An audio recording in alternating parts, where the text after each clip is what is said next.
because you're not going to actually come out with a prediction. I would assume you're not going to. And if you're going to, you don't have to speak now.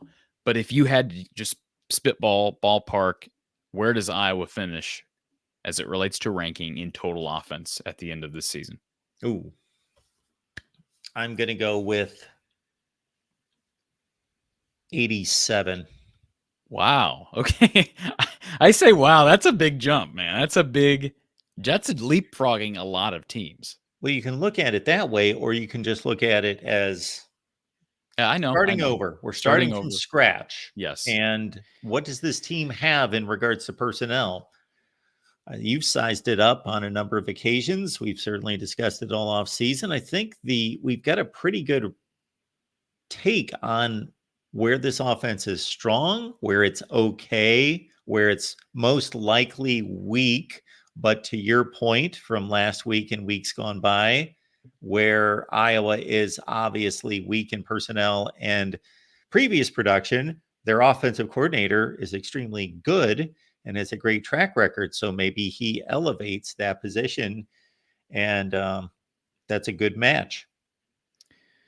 They don't have, like, if you talk about confidence heading into the season, they have less things to be worried about than they have in years. Because, like, Mark, you're outside looking in, but if you were an Iowa fan, right now, would you be worried about play calling? No. No. I mean, I'm not saying that Tim Lester's the second coming of Andy Reid, but I mean, like, I don't think there's any reason to be worried about play calling. But if you looked at the last 3 seasons heading into the year, every year I would have said, yeah, play calling is a big concern. A big concern. I asked, and this video got a lot of hits last year at Media Day. I asked Brian Ferentz who he'd relied on for play calling, who'd he consulted with. You know, he always talks about how humble he was and how he always relied on other people, and he would not name a person. He said there were a lot of people, and I pressed him on it, and he would not name a person. Take that for what you will. Tim Lester knows what he's doing as it relates to play calling. If I had to say, Mark, do you worry about these quarterbacks being coached well before, during, and after the season? No. Now, they may not be great, but are they going to be coached well? Yes. I think it's fair to say the answer to that is yes. There's reason to believe, yes, they will be.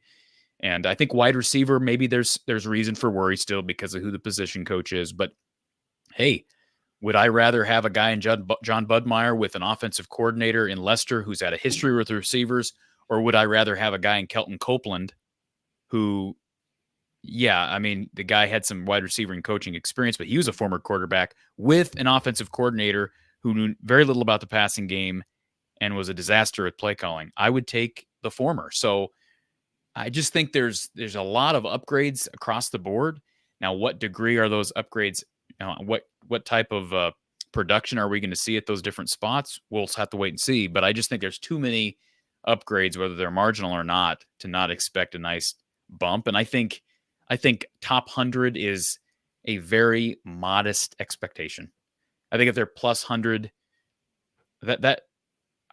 or I should say inside of the top 100, I think that is, first of all, that's like, if you're 100 in the country in offense, that's not good. It's still not good. I think that's modest. I just think that's modest. And I think what you said is a pretty good bump. I think, is it possible for them to get in the top 75? That would be, I think you go top 75, success, Mark, because a lot of these guys are still the same players. Recruiting has been a problem, and you're not going to just completely change that in one off season. So I don't think we can expect Tim Lester to come in and bring a top 25 offense with him. But can he get this team to top 100 status? And if, he's really good, maybe get him to top 75 status. But I would guess somewhere between those two numbers. If it's anything better than top 75, I'm thrilled to death. If it's anything worse than top 100, I'm disappointed. And I will add to that list, back to the quarterback position, but about the quarterbacks themselves. Since Nate Stanley took his last snap at Iowa, I feel better about the quarterback position for a couple different reasons. Both guys have proven that they're capable players. And even if one of them gets injured, the other guys in the same category, generally just as good. And I think the other thing is that's personnel. Go back to what we were talking about earlier with Tim Lester. Even if Iowa was in a situation like they were last year, where you have Cade McNamara that goes down and your next guy in is Deacon Hill, I would feel better about it because you have a guy who I think would have coached the situation better. And I know it sounds like I'm just dogging on Brian, but I'm sorry. That's just being honest. I would feel a lot better about Tim Lester maneuvering, figuring out a way to get through the season with Deacon Hill at quarterback. And maybe, there would have been times where they would have utilized other guys at that position. I mean, I'd bring up, what year was it? I'd have to, Don Patterson would be ashamed of me for not remembering. But there was a year, was it 1989? I'd have to go back. But one of the years under Hayden Fry's watch where an Iowa offense went through, I believe, 4 or 5 different quarterbacks, and they still averaged over 400 yards of total offense. And, he looks back and says, I don't know how we did that, but we did. We went through 4 or 5 different quarterbacks and still had over 400 total yards offense on average that season. I remember that season. I cannot tell you exactly which one it was in that range. But that is an incredible feat when you think about it. It is. Yeah. I mean, imagine if Iowa lost 4 quarterbacks, even just 3. So they lose Cade, Brendan Sullivan, and Marco. They're starting Jackson Stratton from Colorado State or James Resar, the true freshman who just got there. I mean, that's something. And just when you have to talk about change, guys, it's not just, who are you ending up with? It's also the transition for the receivers and everybody. All these, quarterback's most important position on the field. So let's hope that doesn't happen. But that's what good coaching can do and get you through. I am blanking out on who they played in a bowl game that year, 1989.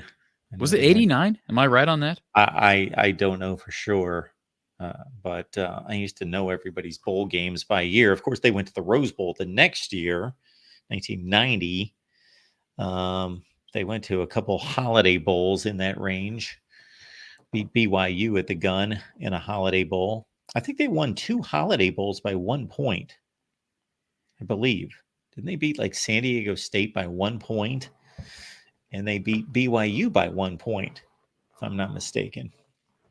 Yeah, I'm trying to find this, but like I said, Don would be disappointed in me, but I hear that story a lot, and it is incredible to think about. Well, folks, we've come to the conclusion. Again, lock it in on From the Hawkeye of the Storm with Corey. And again, Media Day on Friday, Kids Day on Saturday. Corey will have that completely covered. Appreciate you being here. Make it on back next Tuesday, 4:30 Central. We've got the Nebraska show. Go over there, trash talk, troll, or be nice, whatever you want to do. Just show up for the Nebraska show. It's at 7 Eastern, 6 Central. I think I found it. 1991. They beat Ohio State that year. 1991. They returned Matt Rogers. Let me see if I can find what actually happened there.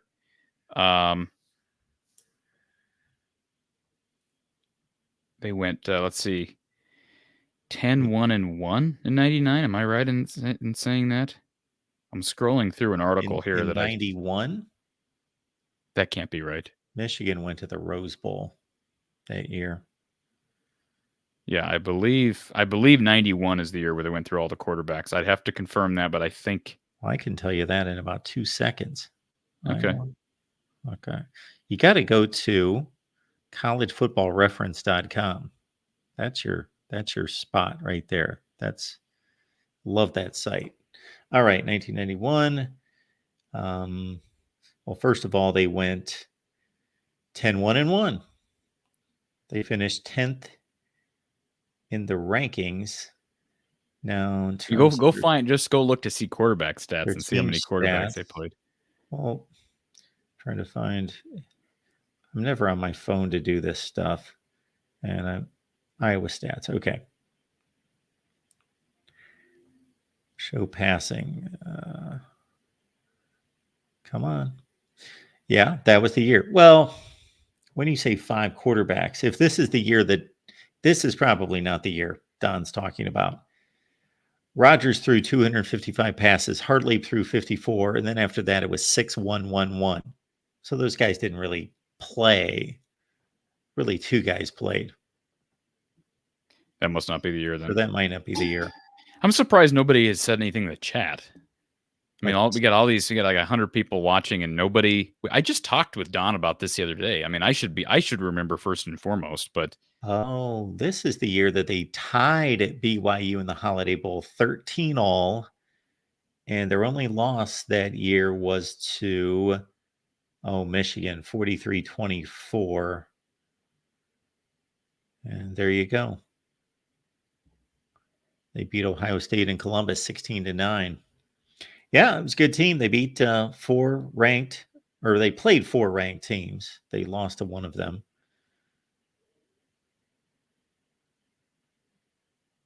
yeah, I'm looking to see if I can. Yeah, I don't know. This will have to go another day. All right. Folks, we'll see you next Tuesday. Hawkeyes Live. Thanks for being here.